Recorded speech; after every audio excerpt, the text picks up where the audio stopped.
Hello, I'm Alessio and today I would like to show you a bit of my hometown Viterbo. Viterbo is situated in the center of Italy and this province borders Tuscany on the north, the Umbria on the east and the province of Rome on the south. It boasts a very interesting historic center and there are a lot of places that are really worth a visit. Today I would like to talk a bit about Piazza del Plebiscito and Palazzo dei Priori. The name plebiscite derived from the union of Viterbo and its province to the newly formed Italian kingdom in 1870, but the history of this place begins a long time before. In the 13th century, Viterbo is a flourishing town and a powerful political reality. This area is one that has been designated where the civic buildings had to be erected. The first two palaces will be erected, the Apostolic Delegates Palace and the Mayor's Palace. Concerning the Palazzo dei Priori, the history is a bit more complicated. We will see the end of the works just at the end of the 15th century, thanks to the influence of the Pope Sixtus IV.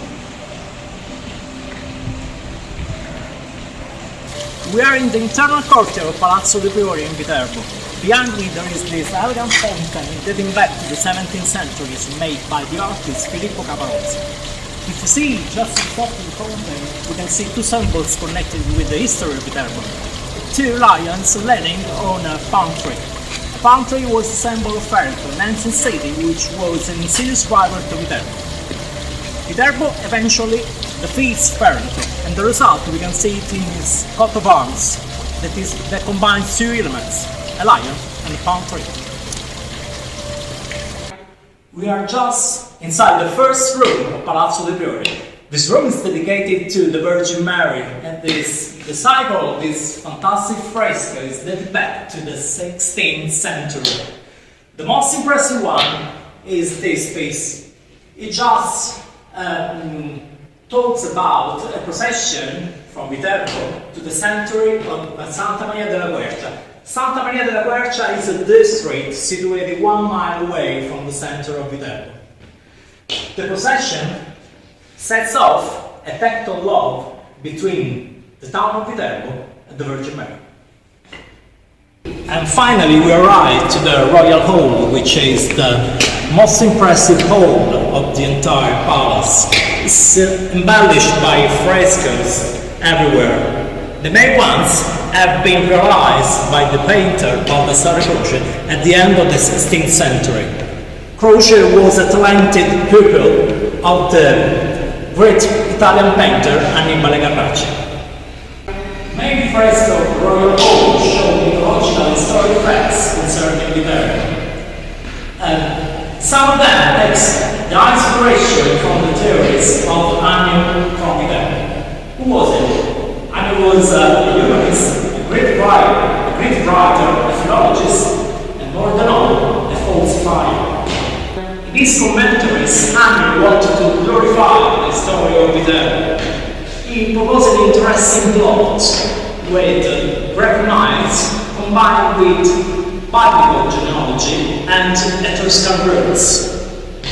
According to Annie's theories, the founder of Viterbo was Noah. You can see this amazing fresco that is showing to his sons the location where the capital of Etruria will be erected.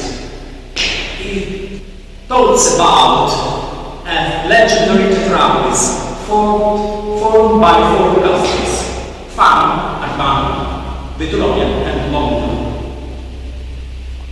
We can't forget to mention the trompe-l'oeil behind me that illustrates a serpent sticking out from a false door. It was an artistic element very common in Mannerism in the Renaissance age.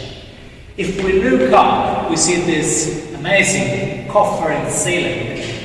It was made by the local painter Tarquinio Ligustri. There are 33 Leonards that describe the castles belonging to the Council of Viterbo.